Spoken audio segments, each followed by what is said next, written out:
2016 is the 30th anniversary of when I moved to York. And in those 30 years, I've become quite famous. So I'm going to share some of those stories with you. It really ranges from silly to really kind of weird and creepy to really deep and meaningful. I'm sorry. Okay. So about a little over 20 years ago, I moved into the city here in York, and I lived down on Pershing Avenue, and I used to work downtown, and I'd go to pick my kids up from my friend's house where she babysat them. And I was driving down the street, I'm on Pershing Avenue, and Penn Park's to my left, and the houses are to my right, and all the kids in the neighborhood are running down the sidewalk like this, and they're saying, "Miss Debbie! Miss Debbie!" And I felt really famous.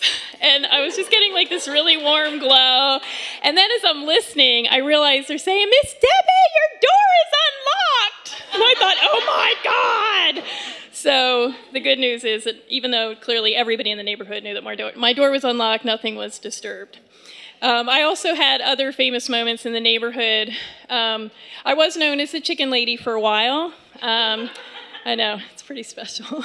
That was because there was a man at my church who owned a chicken factory and evidently had a surplus of chicken legs. And so he would give them to me, and I would give them to the kids in the neighborhood, and I would try to make them swear that they wouldn't just leave them laying in the alley, you know, while they were out riding their bikes, because it wasn't cooked chicken, you know. So I'd say to them, "Do you want some chicken?" They'd say, "Yeah." And I'd get this bag of, like, raw chicken legs. They'd look a little disappointed, but I would always hope that it, like, made it home. So, but I'm most well known in my neighborhood as the lady that lives across from the blue store.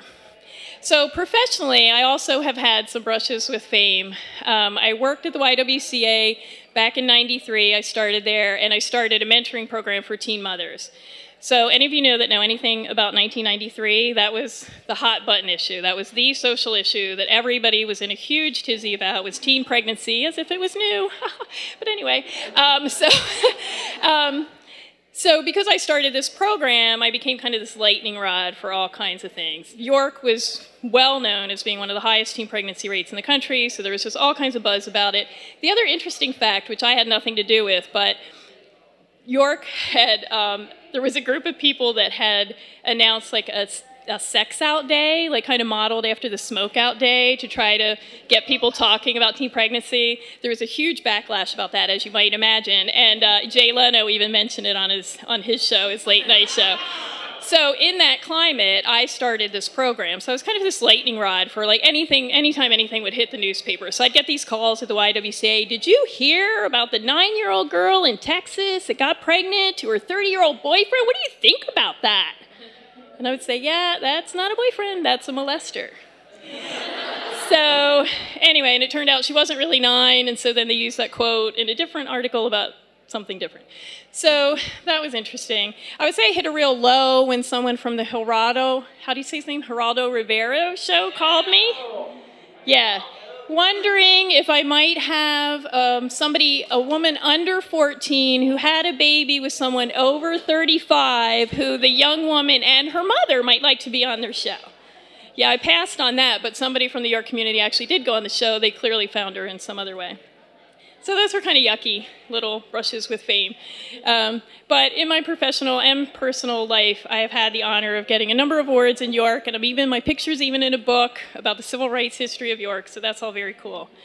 But recently, I had an experience that was more meaningful than any of those things, where I am volunteering with a group, a support group for gay and lesbian parents, and a woman came, actually a straight woman, but she wanted some support around something that was going on with her child.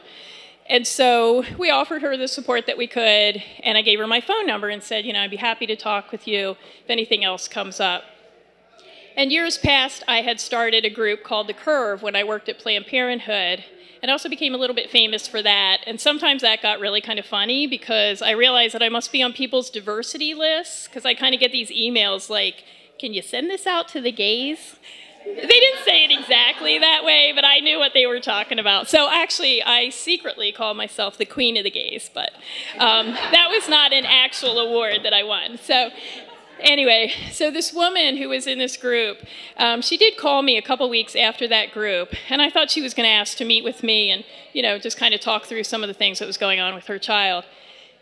But she didn't. What she said to me was, she said, Debbie, you know, ever since I saw you at that meeting, I just keep thinking I know you from somewhere. And I said, I'm so sorry, I don't remember you. Like, I'm not really getting anything. And she said, did you work at the Moms and Mentors program? And I said, I did. I started that program in 1993. And she said, I was in that program. And I said, I'm so sorry, I don't remember you. I said, did I successfully match you up with a mentor? And she said, you did. And it meant so much to me. I was 17 years old, I was pregnant, I felt really stupid and lost. The father of the child really just kind of bugged out. And this woman spent time with me. I remember her husband helped me with a school project. It really made a difference for me. And then she said to me, and she said, didn't you say you started the Curve? And I said, I did. And she said, my child goes to the Curve now. He gets so much support, it means so much to him. You really made a difference in my life 2 times.